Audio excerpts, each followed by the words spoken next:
now, you're tuned into Tampa Bay's RBLR Sports. Hi, hello, how are ya? My name is Liz, this is Tom, and this is RBLR Sun. I know how to say the name of our show. Very good. We're back. Oh yeah. To our new listeners, thank you so much for joining us. If you're returning, make sure you hit that like, subscribe, and all the other thingies so that you never ever miss a single thingy update. I'm on top of it today. It's a good day. Not a lot to talk about this week, but we do have some things. Tom, how are you doing? Liz, I'm feeling great. I feel great. Everything got better recently. From a team standpoint, from a personal standpoint, I feel like the team knows what they're doing. I feel like they're kicking balls around, which is more than could have been said previously. Yes, true. And I think watching Tampa Bay Sun FC practice has made me a better person. Yeah. Yes. It's that easy sometimes. It's that easy. Okay. Well, all right then. We do have some fun things to talk about. We have a couple of preseason matches. Single game tickets are on sale. There's some away games to talk about. The W League had some stuff. The Olympics had some stuff. All right. What do you want to start with today, Tom? I mean, let's start from let's backload. Let's start from the back. Okay. I think the last laterist thing that happened is single game tickets going on sale. Yes, single game tickets went on sale sometime last week, I believe. They started $25, which if you think that's a lot, because you're comparing to the Rowdies, we are a league above them. They are second tier men's league. I'm just saying, we have to compete with MLS and NWSL prices. That's all I'm saying on it, okay? Right. I have nothing against the Rowdies. I love affordable tickets. I love affordable soccer. I do. We are Division 1, and I think we might have come out a little strong in my opinion, because I did notice, I'm just saying, Orlando charges $13 for their goddamn supporters tickets. We got a small premium though, you know. If you want to have a good, look, it's a business. You got to make a little money on of it. So hey, we're a 5,000 capacity stadium, right? I know. It's probably gonna be filled up at $23. Yeah, the whole way around. So 25, but yes, 25, 23, whatever, $2. So I think it's more expensive than I would want, but it's not up to me. I'd want tickets to be free if it was up to me, and then we'd go out of business after the first season.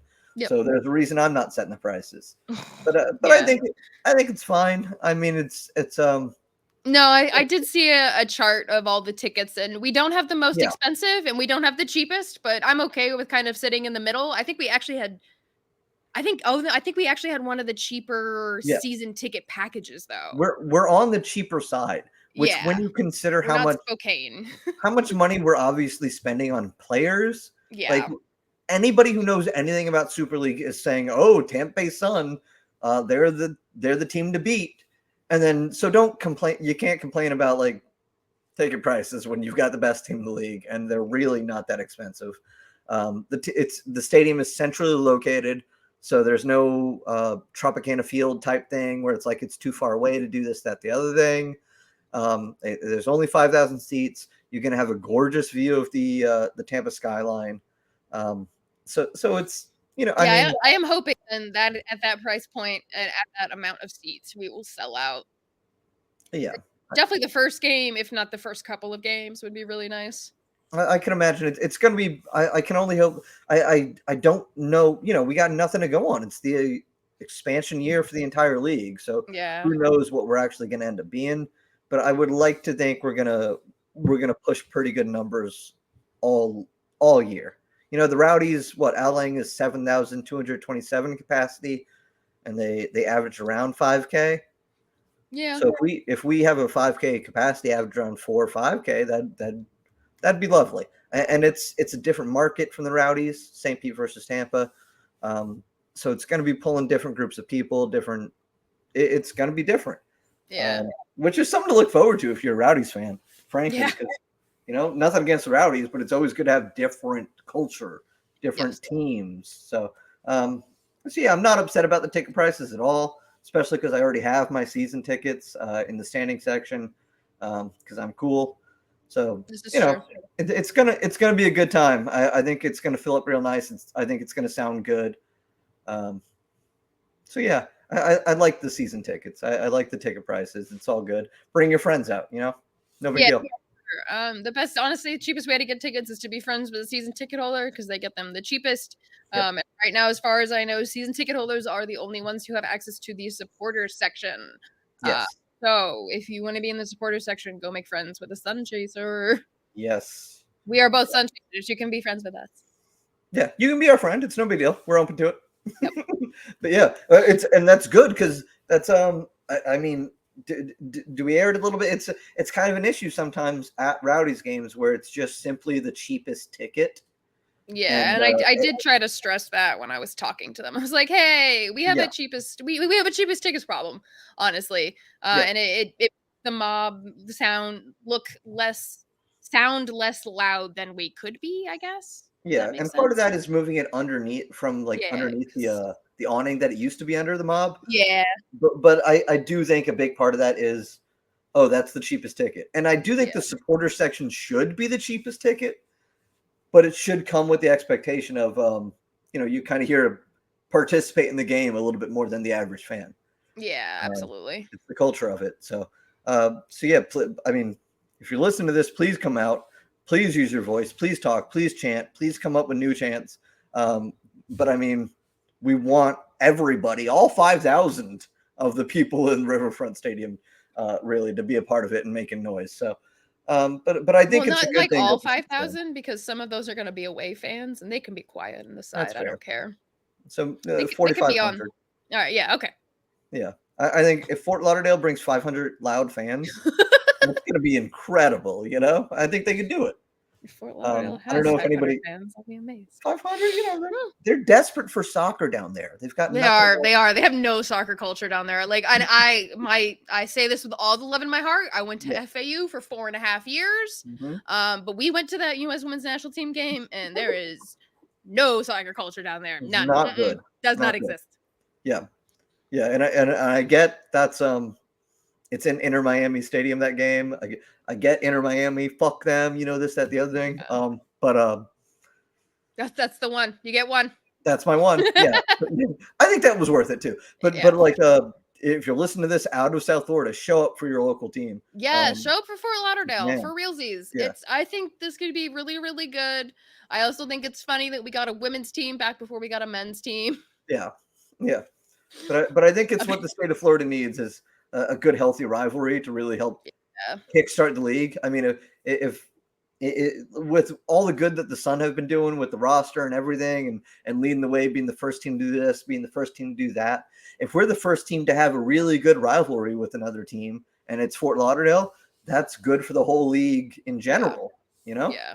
Only 8 teams and 2 of them are 2.5, 3 hours away from each other. Yeah. Oh, it's on us. I'm so excited. Yeah. It's kind of on us to be that marquee game, I think. You know what I mean? Yeah. Yeah, you're not wrong. Yeah, we really need to make a show when we have games and we know away fans are coming. Make a show. Make sure that they know that Riverfront Stadium is the best stadium in all of USL Super League. Fort Blake, baby. We'll do it here. They'll do it down there at Davie. So yeah, I like Fort Blake. That's cute. Fort Blake. Yeah. The future Tifa, right? I like it. So yeah, that's good. I think we're good there. I mean, I think the other thing is the league put out times. We've had dates. That's easy, but we've got times now, and so I think we need to focus kind of on.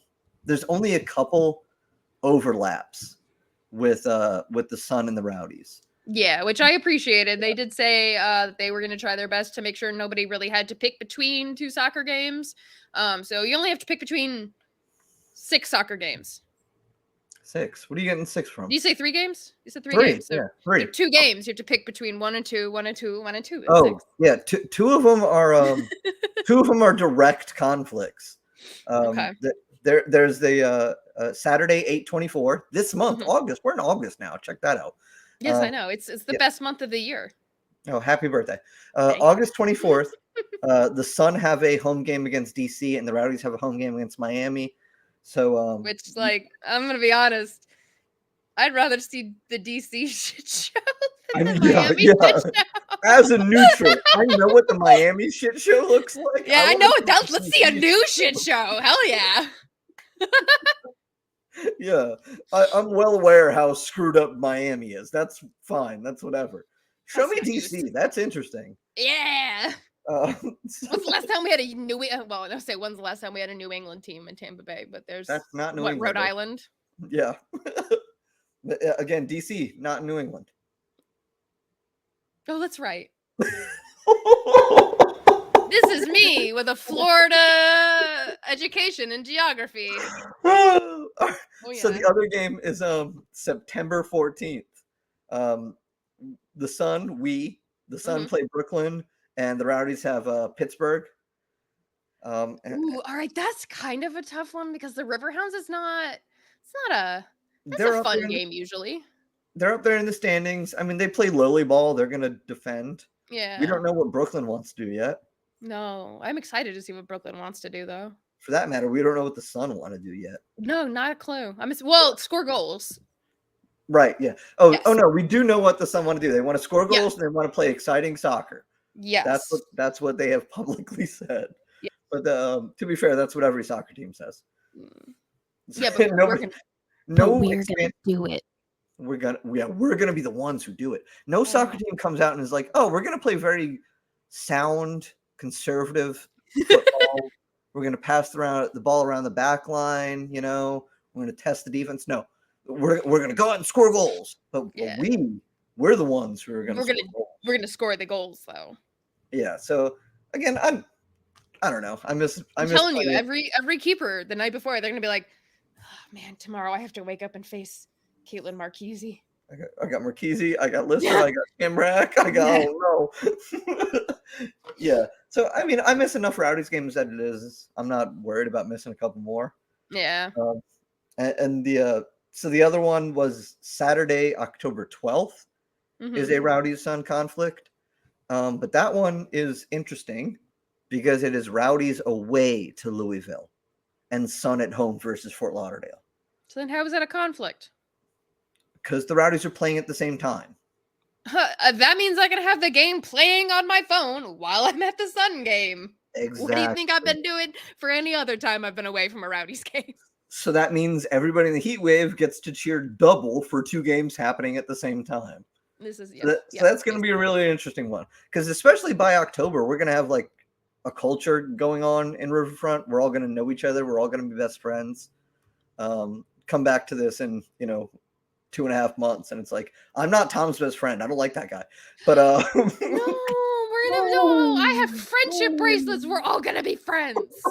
No, we'll be good. But it's gonna be interesting to say, so the Sun just scored. Let's see how the Rowdies are doing, or the Rowdies just scored. Let's cheer louder for the Sun. Yeah. So yeah, that it's only 3, and I think we can be really thankful for that. We could have gotten off a lot worse. Yeah, and we'll see what happens with the spring season because that sounds like it'll overlap a little bit from like maybe March to June. Yeah, but that'll be kind of our playoff push versus the Rowdies.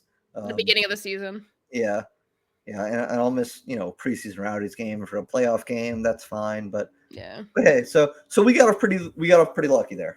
Yeah, for sure. I am very grateful to the USL scheduling team for doing the best that they could. 3 games or 2 games in my opinion, because if they're not home games, that doesn't count to me. Yeah. 2 games is great. I mean, that's not the worst decision to have to make, to be like, oh man, all right, I gotta pick between 2. It's only 2 games. Well, I'll go to one, then I'll go to one or the other or something. Yeah. USL headquarters is right there in Tampa on West Shore, so so we could riot if we wanted to. Exactly. If they did anything too mean to us, yes, they shouldn't have, but they didn't. Yes, so, and I do hope that many of the other teams in the league are in the same in the same boat. I hope that they're not. They can support whatever local men's team is around as well. You know, Lexington, Spokane got their own League One team. Yeah, because obviously I do not want to see any men's team suffer because everyone was like, no, we want the professional women's team, which is like kind of what happens when like an MLS team comes to town and there's like a USL League One or something like that. Yeah. They'll be like, oh, we don't care about that anymore. No, we just like, want no, they're still important. You need them. Yeah. I want men and women to both be playing pro soccer. That's what I want. It's no big deal. Absolutely pretty easy. So let's keep it growling. Let's keep it grooving. We got the W League, which we should all be fans of. Come on, guys, get behind it. It's done. So get over it. Okay. Cool. I'm still a fan. Yeah. Be a fan. Tampa Bay United, they're our local team still. Until St. Pete FC gets a team, then all bets are off. Yeah. But North Carolina Courage's U23 team won the league championship 3-2 against Colorado Storm. With a very not 23-year-old Heather O'Reilly. Yes. Yeah. Thank you for saying it. No offense to Heather O'Reilly, but she also knows she is not 23 anymore. Yeah. Congrats to Heather O'Reilly. World Cup champion Heather O'Reilly on winning the 2024 USLW League. Good job, Heather. Mm-hmm. Yeah, and look, this isn't the anti-Heather O'Reilly show or anything, but she did only show up for the playoffs. I mean, she's Heather O'Reilly.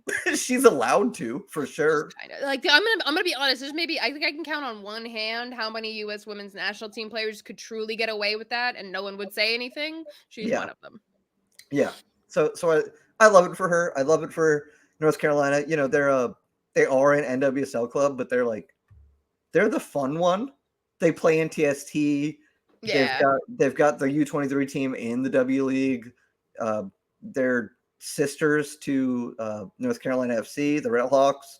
So they're like the cool, fun NWSL team.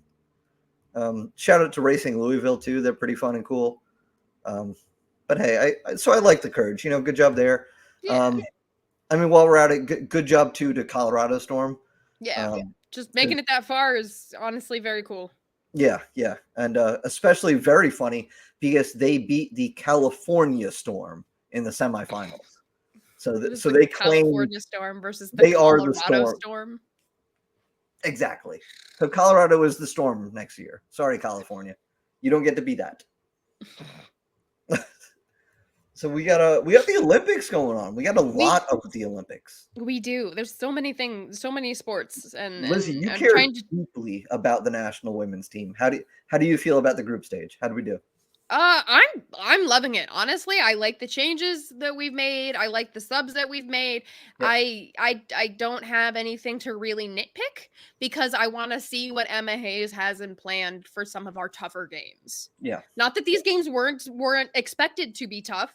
I thought Germany and I also kind of thought Australia would be a little bit tougher. No offense to Zambia and Barbara Banda, but they're just they I don't feel like have they. I'm sure they've qualified for the Olympics before, obviously, but I don't remember them being a standout. No, and they had a oddly bad game against us. I don't know if it was kind of the bright lights of it all, bright lights of the Olympics, playing the U.S. women to start, but they didn't score a goal. They got a red card in the first half. Yeah, the whole game felt very off. I mean, a lot of things have been almost a little off for some of the other teams. Marta got a red card, straight red the other day. She tried to kill someone. She did try to kill someone. Yeah. Yes, that's accurate. I don't disagree, but like it's kind of crazy. Yeah, it's been weird. I mean, the whole Zambia thing really gets me. Let me say right off the bat, I don't condone gambling. Okay, I think it's a vice, but I also think everybody deserves a vice. And my cousin's vice is gambling. And he came to me as the soccer guy that he knows. Mm-hmm. And he said, look, USA versus Zambia, the over-under is 3.5. Do I bet on this? And I'm like, yeah, there's no way with Barbara Banda on Zambia and the entire U.S. national team, we're scoring less than 3 goals as 22 people. Mm-hmm. And boy, did I feel stupid when the game capped out at 3, especially because Zambia's next game against Australia ended 6-5. Yeah, that's wild. Incredible, with a Barbara Banda hat trick too. Yeah, in the first half. Yes. So what are the chances? Yeah. So that's why I don't bet on sports, because God reaches his finger down from on high and says, no, don't. But man, that was incredible to me. Yeah. So I mean, Zambia, that's a really impressive showing, because I think I don't know for sure, like you said, and I don't have the time to fact check, but I don't know if they qualified for the Olympics before. But to come out and play the U.S. that well, to play 6-5 against the Aussies, that's a really impressive showing for Zambia. I mean, God, could you name a Zambian men's player? No. So like, that's the state of soccer in Zambia. They are leading with their women's team, which is really impressive. But like, to come out in a group with Germany, USA, Australia, all teams that have made the knockout stages of the Women's World Cup before, and put on a really good show for yourself. Yeah. And I think Barbara's leading the way for that country, but that's one player doesn't make a whole team. That's super impressive for them as a country. So I no, speaking of Australia, one player doesn't make a whole team. Yeah. Sorry, Steph Catley was really trying in that game. I think she got the lone goal.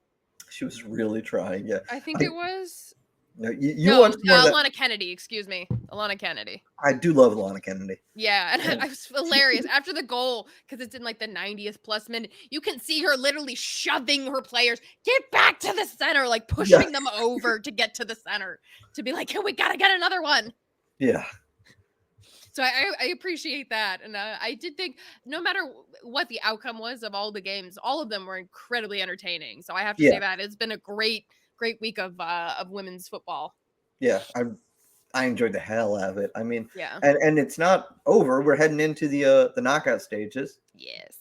And we've got an always dangerous Japan side. Yeah. Japan's one of those, man. Sometimes we've got their number, but sometimes they've really got the last time we played them, they got us. Yeah, right? yeah. She believes. Yeah, well, again, and no disrespect to the She Believes Cup, but it's not the Gold Cup. It's not the Olympics. It's not the World Cup. It does feel. It was also pre-Emma Hayes. And it was pre-Emma Hayes. And the She Believes Cups, I mean, I've been to these games. I've enjoyed a She Believes Cup win for the U.S., but it does very much, to me at least, feel like a let's get together and have a tournament. Yeah. And not anything more than that. It's kind of on the level of the Algarve Cup that they play in Portugal. Okay, which is which is good, but it's not nobody's it's entertaining. It's fun, but that's about it. Yeah. You're not bragging, saying, "Oh, we won the She Believes Cup." You're not gonna win an argument by saying that. No, you're not. Yeah. So, fair enough. That's a good way to put it. Yeah. So I think and I mean, it's the quarterfinals. We won our group. I think we're expected to win. We're the U.S. women's national team. We're always expected to win. Yeah. So I do want to see us come out with a good. Yeah, but now we're expected to win, and we look good for once, instead of we're expected to win, and also why do we look like shit? Yeah. We're expected to play good soccer and not just win. Yeah. So, but I think we handle it. And I look forward to the rest of the tournament. And I actually think the tournament will probably be over by the time we convene again, right? By next, really? The Olympics are pretty short, Lizzie. Really? Yeah. Are you looking it up? Are we doing that on the pod? Maybe. No, the final is the 10th. When's the 10th? Oh no. Okay. We'll get to talk about the final. Okay. Okay. Yeah. I was like, not that quick. It's not that quick. Yeah. So so that'll be good. But I think we take care of Japan. Who's on the other side of the bracket? I think Germany's on the other side because they came in second, right? Spain, Germany. The next games are Canada plays Germany. That's cheaters on that side, and then France plays Brazil, and Spain plays Colombia. Okay. All right. Yeah, that makes sense. That checks out. You want to talk about Canada? Yeah, Fudge. Canada. You want to talk about Canada real quick? Yeah, drones. The loons. They got my blood boiling, man. Because like it's one thing to have your coaching staff use drones to cheat.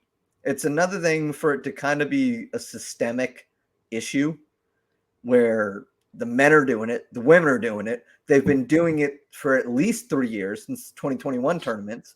And then do you know who the player was? A player came out and said, "Hey, we're fighting against all these, hardships and we're just working." No, you've benefited from all of this, It's not like, "Oh, you didn't know about this." It's not you. Well, I firmly believe the players may not have known. I feel like that might have been footage that was taken in. I think they knew. And then analyzed, and then they did something with it. Yeah. They did something with it. They made a presentation out of it. They took key points off of it, and then they presented information to the players. Yeah. I don't think a single player would have ever sat for a minute, been like, "Is this drone footage?" and then been okay with that. Yeah, it's just so tough because like they're a good enough team as it is. Where I don't think they. That's the shame of it all. Is that Canada is a phenomenal team, okay? And Christine Sinclair, I'm sure, is pissed off to high hell about this because she has put her entire legacy is on this right now. Yeah. And I personally don't think it takes anything away from her. She has accomplished quite a bit. But it makes the whole organization look bad, and it sucks. It should have never happened. It shouldn't have ever been a thing. No, they're all culpable, so it's I don't know, for it to be going on as long as it admittedly from Canada's mouth has been going on for at least 3 years. It feels sketchy that no one ever had an inkling of like, wow, our coaches really coached us up on the right way to defend these set pieces every single game. It feels weird. And I get it, as an athlete, you don't want to think that for a second. Why would you think that? As an athlete, you give your faith to your coaches for good reason. Yeah. But it really does put a horrible damper on everything Canada's done, everything Canada's won in the past 3, and they've won trophies and medals in the past 3 years. Mm-hmm. So for that to happen, and then especially for them to come out and lose the first game after that, the team they were spying on beat them. Like, yeah, I guess they weren't spying very well. Yeah. He had to call in the drone pretty early. But yeah, it's just embarrassing. It's like bad for CONCACAF. I kind of feel like because it's bad for CONCACAF. It's bad for women's soccer. It's bad for soccer. Yeah. Like even a non-soccer fan is seeing this because it's during the Olympics. I would argue that a good portion of America is paying attention to sports during the Olympics and the Olympics only. They'll see this. They'll be like, "Oh man, women's soccer, they're cheaters." Yeah. It casts a pale on everything. And there's, like you said, there's people watching soccer now that normally don't. Yeah. And so it's just disappointing. Like I expect shenanigans out of CONCACAF teams, out of Canada, even us, out of Costa Rica, Mexico. I expect some goofy stuff to happen in the 90 minutes between the whistles, but you can't be cheating. You can't be spying on people. Yeah. That's not okay. No. That's our official position as RBLR. Denise, if you're listening, please don't spy on Spokane. Don't spy. Yeah, no cheating. We don't like cheating. No. So, that's just. We don't need to because we're going to score 1 billion goals anyway. We're the best team. We don't have to. We are. Mm-hmm. You could blindfold all of our players and spin them around 20 times and shove them onto the field, and I think we'd still win. I want that to happen now. We'll do it against USL. We'll do it against that USL. Would be funny. Yeah. That's mean.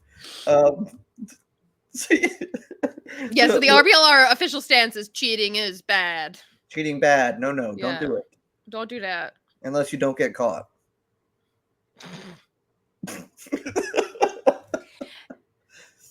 No, the official stance. Yeah. All right. So let's talk about some rosters, I guess. We got some rosters to talk about. DC. Yeah. You were saying you think you can pick a starting 11 for us, Tom. Oh, you're starting there? You're putting me on the spot, huh? Yes, I am. All right. Yeah. There's other teams in the Super League besides just Tampa Bay Sun FC. Supposedly. One of them. Allegedly. We received reports Our intelligence operatives have told us. the drone spies. Yeah, our drone spies have told us that operating very near to the NSA and CIA headquarters is a women's professional soccer team. Supposedly. Known as the DC Power FC. So as long as we're talking about them as a team, I would like to come right out and say their name is a pun, and I don't find it very funny. Okay? The DC Power as opposed to the AC Power. Are you guys proud of yourselves for that? Whoever like intern came up with that, like you were watching a Tesla or an Edison documentary, and I'm gonna be honest. It's not. I mean, aside from the pun, I'm not amused. Be real. It's not that much less creative than Tampa Bay Sun. Hey, we backed it up with a really good logo. Ours is good. We backed it up with a really good logo. They backed it up with 3 bad logos. They did back it up with 3 bad logos. They did. So that's something, right? Yes. Sure. Okay. Well, all right. Let's talk a little bit about U.S. government front operation DC Power FC. Gotcha. They are being head coached by first-time head coach Frederick Briant. He's kind of a DC United legend. He played there for a long time. He's a smart man, I'd like to say. He spent 2 seasons as an assistant coach for DC United in the MLS. He started this year, 2024, as an assistant for the Utah Royals out there at NWSL. And then before they brought him back to DC to put together his team, he signed on a couple of assistant coaches, as you do, one of whom is Zanetta Wine, who we have to give a special podcast shout out to because she played for Tampa Bay Sun in TST, the soccer tournament. So she was technically one of the first Sun players to move on to coaching. Congratulations, Zanetta. I'm glad we could help you. If we take got players leaving legacies behind already. Yes. Build a statue outside of Blake High School for her. Absolutely. So it's good. But I am largely impressed by the DC Power roster. It came together in a very slapdash, weird way. They kind of dumped just about everybody on us all at once, right? I was gonna say, I'm looking. Yeah, they did do that, but then I was also saying there's a lot of I don't want to say random national team players, but a lot of like single national team players that they were like, all right, we're gonna grab one from here, and we're gonna grab one from here, and we're gonna grab another from there. They're building it, I think, kind of the right way. They got some national league players. They're bringing some players over from Europe. They've brought a couple players over from Australia. They've got some players who are local, Virginia, Maryland, that sort of mid-Atlantic, not New England area. So I think they're kind of doing the right thing there.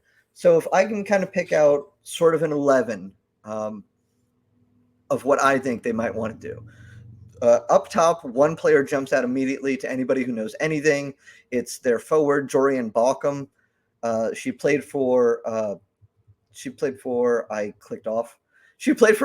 Hibernian. I couldn't say it, so like I couldn't help you. I was looking at it and I was like, hey, Hibernian. Mm-hmm. She played for the Hibs. They're called the Hibs out in Scotland. And she scored 25 goals in 32 games. She's, I mean, a star player. She's going to be an issue for any defense in the league. I feel like a lot of teams in the Super League kind of top-loaded towards forward, as you do. I feel like it's something a lot of expansion clubs want to do, where they come out, they want to score goals, they want to impress, and it's less important to sign big-name defenders because there's more big-name goal scorers than there are big-name defenders. So I think Jorian is going to be big. She's done interviews. They're really putting her out there as a player who's going to make a difference, and I think she will. So she's kind of going to be a problem for everybody. I think she's going to be she's going to be right up there as far as goals scored in the league, not just for DC. She's going to be one of the better forwards. And then besides her, I also like in forward Mariah Lee. She most recently played for FC Olympia in the W League, but that was kind of a stay fresh stint. She also played for Adelaide United out in Australia, where she scored a couple of goals, played 14 games. She's local for them. She played for Wake Forest. She had some time for Celtic. So I think she knows what she's doing. I wouldn't be surprised if they kind of load their midfield up and just use Jorian as a target, but I think Mariah could help alleviate some of that pressure for her. Phoebe Canales is the other winger they have. I don't know if she will start. It's kind of 50-50, her and Mariah. Phoebe was a 5-year player for Towson right there in Maryland. She's native. She's a good local solid player, but also a rookie. So I don't know if you throw her right into the fire. So I got Balcom and Lee starting up top for DC. You move into the midfield. I really like their midfield, actually. I really like their midfield. They've got Grace Nagak. She is a Cameroon national team player she's a veteran. She's been playing around. She played in the 2019 World Cup. She just came over from EA Guingamp out of France.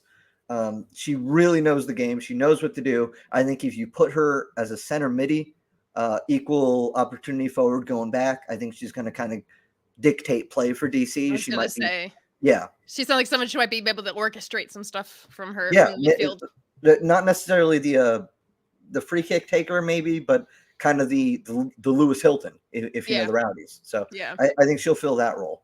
And then besides her, I really like also Charlie Escourt. She's a Welsh national team player. I think she might be one of the players they kind of put on billboards.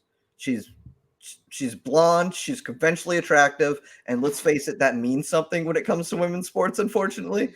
But it's not about that when it comes to her. She has played 40 games for the Wales national team. She's coming right out of Reading FC, which is a solid English team. I think she's going to be a really important factor right there with Grace in the midfield. And I think they will be joined by 2 players, Anna Bagley, of Virginia Commonwealth out of Richmond. She had a really good college career. I think what she did for the Rams at VCU could earn her a starting spot. And I also really like Katrina Guillot. She's coming out of Hammarby. I've said it before on the podcast. I like you if you play it on a national team. I don't care what it is. Katrina Guillot played 37 games, 12 goals with the Philippines. We're not talking about the Philippines a lot on the national level, but to do that in an Asian confederation, it's impressive. And she is, too. She gets the local bump. She was born in D.C. She grew up in Prince George's County in Maryland. She's got that experience playing overseas in Sweden. I'd give the nod to her. And then the other 2, as far as I know, in the midfield at the time of recording, is Alex Kurnos. She's a native of Radford, Virginia, right there. She played really good for Radford at the D1 school, so nothing to slouch at. Recently played for the Marauders in USLW League, but probably depth to me. And then Katie Duong, who I don't think will start, but I love Katie Duong. She played for the Minnesota Aurora, who, if you know anything about the W League, are a marquee program. Lost 1-0 games at home ever. Super good. Katie Duong started at Minnesota as a local kid, transferred over to the Stanford Cardinal. Really good program. Won the Pacific Conference out there. She got drafted by Portland this year. Didn't quite make the team, but you're going to see a lot of that in the Super League. So I really like Katie Duong out of Minnesota. I don't know if she sneaks in maybe into the midfield over Anna Bagley or something. They might find a place for her. I've seen a couple of free kicks she takes. She's a good player. I like her. So it's an impressive midfield for me out of DC. And in the defense for them, I got them running a 4-back system because I think it's safe. I think it makes sense. I like Amber Diorio. She's a Puerto Rican national team player. I like the Puerto Rican national team. She comes out of Pumas, out of Mexico. Again, if you know anything about me, you know I like the Puerto Rican national team and I like the Mexican league. So she checks those 2 boxes for me real quick. So she's good. Another defender is going to be Claire Constant. She's a Haitian national team player, a native of Alexandria right there. She had a very, very impressive with a very, very good Virginia Cavalier college team. She's coming out of Portugal, which isn't a super strong league, but I think her national team and sort of local resume kind of speaks for itself. I think she'll kind of anchor that defense. And then also in the defense, Abby Lee Stringer, former England national team player, played for West Ham. She's probably going to be the star defender if you got to pick one. Mm-hmm. And then Susanna Fredericks played for Napoli. She's played in Europe a little bit more than that. Recently in Iceland, staying fresh for Keflavik. And another Virginia player, played for the Rams out of Richmond, VCU, was all conference. So that's good. And then they've got a little more depth there with a 2021 Courage draftee, Myra Conti. So I think they're kind of, you got Balcom up top. You got a good, pretty solid midfield. You got a pretty solid defense. But I think they're loaded hard midfield and defense. And I don't know how much they want to do besides just feed Jorian. And if we can lock her down, it's going to be easy pickings for us, I feel like. But nobody's kicked a ball, so who's to say? And again, they've also got goalies. You got to have a goalie, I've been told. They got two of them. One of them is kind of a project player. She's an Aussie U23 player. I don't have her starting, but Morgan Aquino played for Perth Glory and actually played for Perth Glory in the A-League. It wasn't just on the books, which is impressive. But I don't have her over Adelaide Gay. She's 34 years old, and that makes her the oldest player in the Super League, actually. So crazy, young league. But she recently played for Asheville City. It was kind of like a mentor there, but again, it was a staying fresh type of thing. She's also played for out in Denmark. So I think she's going to be, you want a veteran player in goalie. They peak later in their careers. So I think that's kind of the lineup I'm looking at from bottom to top. Gay in goalie, Stringer, Friedrichs, Constant, Diorio in defense, Bagley, Escort, Nagak, Gio midfield, and Balcom and Lee as the attack. And I think it's a good solid team, especially for something that's very much feels thrown together. You know what I mean? Yeah. Thrown together at the last minute. Yes, just a little bit. Yeah. So it'll be interesting to see how DC comes together the same way. It's going to be interesting to see how every single team in this league comes together, because we have nothing to go off of, folks. We don't know what's gonna happen. No idea. Yeah. So I mean that's good. Do you want to maybe you know about as much as I know about Carolina? Do you maybe want to talk about them a little bit? Go off my notes. Sure. Okay. So it looks like Help me out, You're killing me. Looks like we're playing them. We have 2 games already planned for them. We're playing them September 27th away. I will actually be going to that game. I'm very excited. And then we'll play them November 16th at home. Very cool. Yep. We have the head coach is going to be Philip Poole. He is a Carolina guy. It looks like he was coaching. I don't understand your notes. He was an assistant coach with the U.S. national team. Okay. Right up until the She Believes Cup. Through the She Believes Cup. Yeah. All right. So he knows what he's doing. Obviously. Yeah. It's good to bring in a local guy to help recruit, and it's good to bring in a guy who spent 4 years with the best women's soccer team in the world. You know. Yeah.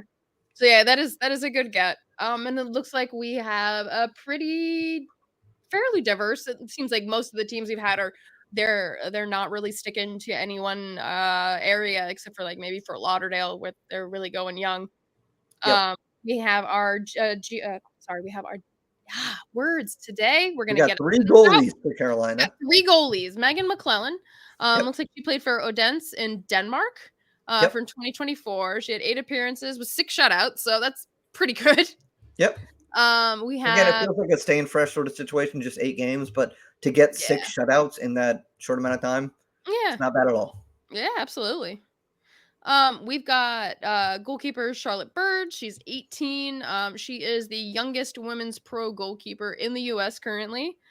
She played for Kaiserslautern in Germany. But did recently train with Bay FC, the NWSL team. So that's very cool. We like that. especially as an 18-year-old. That's super impressive. I do think Carolina is kind of leaning towards the youth more than some other teams. I think probably Lexington, Fort Lauderdale, and Carolina are leaning most on the youth. So I like to see that out of them. We'll get to it further down the roster, but Carolina does have the youngest player in the Super League as well. Oh, okay. Yeah, right. So that's what I'm saying. Cool. All right. And then we have our last goalkeeper, Molly Vapensky. She was an academy player from the Chicago City USLW League. She did train with the Current. She was on the youth national team, which is very cool. Yep. Anything you wanted to add about her? Yeah, so she's again, she is an academy contract player. Carolina probably has, I think, more academy contracts than anybody else. Fort Lauderdale is probably right there with them. But she's going to be third on the depth chart. She's a little baby girl. McClellan has got to start the way I'm looking at it. But to have two good young goalies, that's nothing to scoff at, especially considering something, and you can back me up on this. Everybody that we've talked to in the Super League and the Sun front office really likes how we're lined up with the international schedule. Hello, Fafo. So I think it's really important to have these young players to sell along. Nobody's saying that Molly Vapensky, the 16, 17, or however, not old enough for a pro contract. Nobody's saying Molly Vapensky is there in Carolina, in Charlotte, to play in 2-3 years. It's pretty obvious they're going to try and sell her to a European team. So I think that's where maybe we're coming out of the gate hot, looking to win a championship right off the bat, be a leader. Whereas I think maybe Carolina, Fort Lauderdale, these other academy-focused teams might want to build towards the future. They have a longer game. They don't necessarily have the same amount of money that we appear to have behind us. So they got to do it a little bit differently. For sure. So I think it's a good goalkeeping core. We can trade off. Let's I'll start us off with the defense. Vicky Bruce, she is 30, which is old. She's fallen ancient. She's bones basically turning to dust. I don't know how she does it. I mean, we say that as Christine Sinclair is 42 and still playing for Portland. Yeah. I say that as a 33-year-old. So but that does make her the second oldest on the Carolina team. And she was the first person signed by the Ascent. She is a local to North Carolina. She most recently played the entire season, all 22 matches for Western Sydney Wanderers, a good team in a good league in Australia.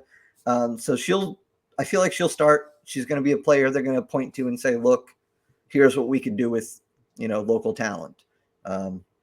So I like Vicky Bruce. She's going to be a starter, I think. Are there any other? Who are the standout players? Because we could sit here, we could go through them all, and a lot of these names, I'm gonna be honest, a lot of people probably won't know. Like Taylor Porter sounds familiar. It's hard. I mean, you got Kelly Livingstone in defense, who did play for the Reign last year, so that's something. I mean, if you want to just kind of I personally really like Josie Studer. She's a 5-year player for Louisiana Tech, which isn't like a big name program, but if you played anywhere for 5 years, they're going to love you. And and it, it ends up mattering. So I like that. I like the loyalty too, not bailing out, not hitting the transfer or anything. But that's also kind of the thing for me about Ascent, why I didn't want to pick out 11 players like I did with DC. Because it's not that they don't have anybody jumping off at me, but it's much more regular. They have a very standard line of players where they've got their sort of tier of academy players, and then they got everybody else. But DC, it kind of was clear what was happening. Yeah. Like in the defense, who do you really want to? I mean, I guess you get Dan Creel's girl, Annika Creel. Yeah, I would say for sure because she came off that Indy 11 win. Played for the Indy 11, won the national title there. But then, I don't know, maybe Renee Guion played for Fortuna Hjorring in Denmark. But it's not super clear. Cannon Clow is a good player, played for Canberra. So like, where do you draw the line as like who's a starter? We don't know Philip Poole's game plan. We don't know if he wants what sort of formation he wants. So it makes it hard. But I if I had to guess, maybe I'd say defensively, Vicky Bruce, Renee Guion, Annika Creel, and that's where it gets hard because I'd like Isabella Franco with the Colombian national team, and the Colombian youth national team. She's young. I don't know if you start that youth to kind of get the energy out there for it, or what you want to do. Emily Moxley is good. Played for a really good North Carolina Tar Heels team. Trained with the Orlando Pride. So it's a tough decision for Coach Poole, at least defensively. In the midfield, you got Taylor Porter, played for the Thorns for 2 years. Jill Aguilera played for the Red Stars for 2 years. And something to note about Jill Aguilera, she was just picked up by the Washington Spirit on a loan as a replacement player because of the Olympics. So that would kind of indicate she would be starting quality. Yes, which is good. I like these intra-league. Interleague, yeah. Interleague. Okay, sorry, I forget which one. But the interleague loans, I like it. I want us to be friends. I want to be friends with NWSL. We all just want soccer. It means they can give Super League some players. We can give them some players. And I'm not. I mean, now that I think about it too, it's a cool opportunity. If we're gonna be kind of in this little kind of like Division 1, Division 1B thing kind of for now, which I understand it'll come with time and growth and all that. But that is kind of a cool thing that maybe we can do in these international, like I know we're doing the international schedule, but during these tournaments that FIFA is shoehorning into every other weekend roughly. We have these players who can maybe go fill in on the national women's and the National Women's Soccer League, and then maybe go on to the national team. Who knows? Like maybe this is the way that we get them there. Yeah, and I don't want Super League players to just be filling in when like national players leave the NWSL, but like you're saying, the way the Super League is on the schedule, Dallas Trinity. I don't think we actually talked about this. Dallas Trinity has a game against FC Barcelona scheduled. Yeah, that's part of Barcelona's preseason. Yeah, and that's what makes the Super League schedule really important. Is we're lining up with Europe in a way that NWSL isn't. Yeah, and has refused to, quite frankly. Yeah, because they want to be an American league, and that's not. I mean, frankly, if you want to keep growing, I don't think in women's soccer it's as viable as it is in men's soccer to be stubborn like MLS. Yeah. So I think we've got more room to grow. Most things with women, we have to bend a little bit. Yeah, exactly. I know what you're saying. So, sorry, your audio went out, and then I didn't hear part of it, so I don't know. We'll see what happens. No, I'm simply agreeing with you. Okay, yeah. Yep.